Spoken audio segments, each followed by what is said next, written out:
관능적인 아녀 포티스 2부. 잠시 말을 멈추고 탐스러운 포티스의 머리숱을 바라보았습니다. 나는 원래 여자들의 신체 부위 중 머리카락에 유독 관심이 많았습니다.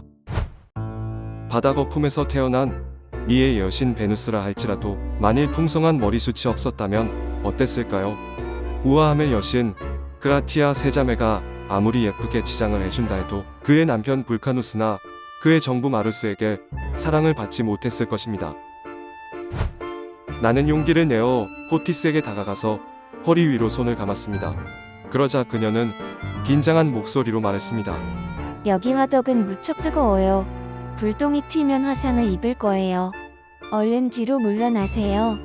하지만 그녀의 머리카락에 입을 맞추자 포티스는 국자를 내려놓고 잠시 망설이다가 곧 뒤돌아 나에게 안겼습니다.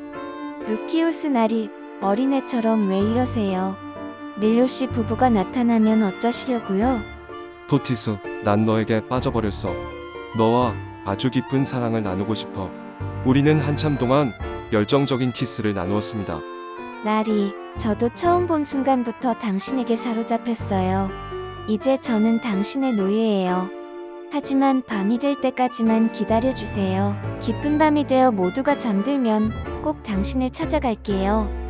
포티스의 마음을 확인한 나는 누가 볼세라 얼른 집 밖으로 나섰습니다. 이후 오후 내내 목욕탕에서 빈둥거리다 저녁이 되어서야 집으로 돌아갔습니다. 마침 그때 비라이나 이모님이 보낸 1등품의 고기들과 포도주 한 통이 밀로씨 집으로 배달되었습니다. 오랜만에 맛있는 음식을 먹을 수 있었지만 예의상 밀로씨 부부와 함께 음식을 나눠 먹어야 했습니다. 나는 팜필레 부인과 절대 눈을 마주치지 않기 위해 노력했습니다. 다행히 그녀는 나에게 전혀 관심이 없는 듯 한마디 말도 건네지 않았습니다. 식사 내내 거의 말이 없던 그녀는 램프 불빛을 바라보더니 날씨 이야기를 꺼냈습니다. 램프 불빛의 빛깔과 모양을 보니 내일 점심때 아주 강한 소나기가 내릴 거예요. 밀로씨가 말을 이어갔습니다. 루키우스, 팜필레는 램프 불빛을 바라보며 날씨를 점칠 수가 있다네.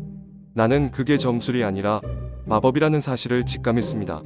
하지만 내 마음을 들킬까봐 점술에 대한 말을 이어갔습니다. 저는 코린토스에서 이곳으로 여행을 떠나기 전에 디오파네스라는 점쟁이에게 점을 봤습니다. 그가 말하길 제가 여행을 통해 매우 기묘한 일들을 겪게 되어 수많은 모험을 한 뒤에 그 경험을 책으로 펴낼 거라고 예언하더군요. 내 말을 들은 밀로씨는 특유의 수다를 떨기 시작했습니다.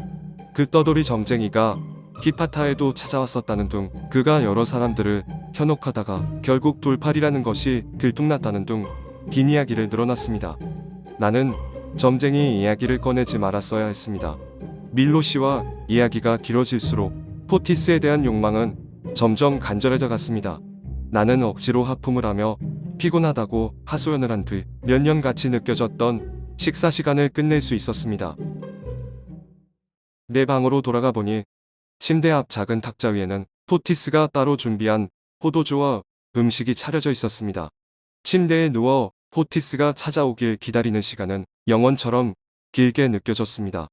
혹시 오늘 못 오는 거 아닐까 체념할 즈음 드디어 문이 열리는 소리가 들렸습니다. 그녀는 장미꽃 다발을 한가득 들고 있었고 그중 가장 큰 한 송이를 가슴골에 꽂고 있었습니다. 루키우스 나리, 밀로씨 부부는 완전히 골아떨어졌어요. 비라에나 부인의 포도주 덕분이에요. 나는 대답 대신 진한 키스로 그녀를 환영했습니다. 그녀는 장미꽃 화관을 만들어 내 머리에 씌워주고 나머지 꽃들을 꽃가루처럼 뿌렸습니다. 우리는 술잔 하나에 포도주를 가득 담은 뒤 번갈아가며 마시기 시작했습니다. 술 기운이 오르니 더 이상 욕구를 참을 수 없었습니다. 포티스, 오늘 낮에 쿠피도의 화살을 맞은 나는 하루 종일 너만을 떠올리고 있었어. 부어오른 내 심장을 불쌍하게 여겨줘. 그러자 포티스는 자리에서 일어나 옷자락을 내리며 마치 무트로 걸어 나오는 베누스 같은 모습에 나신이 되었습니다. 그 다음 머리를 쓸어 올리며 나를 자극했습니다. 이제부터 나는 당신과 전투를 벌일 거예요. 당신은 사랑의 전사예요. 남자답게 나를 공격하세요. 나는 물러서지 않을 거예요. 당신도 살려달라는 말은 하지 마세요. 우리는 새벽에 올 때까지 행복한 전투를 치렀습니다. 하지만 그 전투는 그날 이후로 밤마다 벌어진 격정적인 긴 전쟁의 첫날 밤일 뿐이었습니다.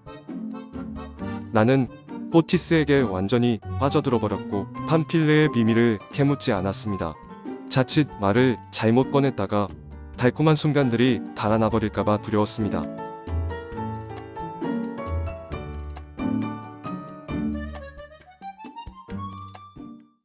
가톡쇼. 안녕하세요. 가톡쇼 MC 칼리오페입니다. 루키우스 작가님, 이번 사화 내용이 러브스토리이다 보니 베누스 여신에 대한 언급이 자주 등장한 것 같습니다. 맞습니다. 그리스 신화의 아프로디테에 해당하는 베누스, 영어식 명칭 비너스는 남녀 간의 사랑을 주관한 사랑과 미의 여신입니다. 고대 그리스와 로마의 문학 작품들에서 베누스 여신은 등장인물들의 관능적인 외모나 이성에 대한 욕망의 상징으로서 자주 언급되곤 했습니다. 제가 쓴 황금 당나귀에는 다양한 인물들이 벌이는 천태만상의 러브스토리들이 담겨 있습니다. 그래서 베누스 여신이 자주 언급됩니다. 그리고 푸시케와 쿠피도의 에피소드에서는 베누스 여신이 주요 인물로 직접 등장합니다. 네, 말씀 감사합니다. 그럼 다음 에피소드에서 다시 찾아뵙겠습니다. 많은 시청과 함께 구독과 좋아요 부탁드릴게요. 감사합니다.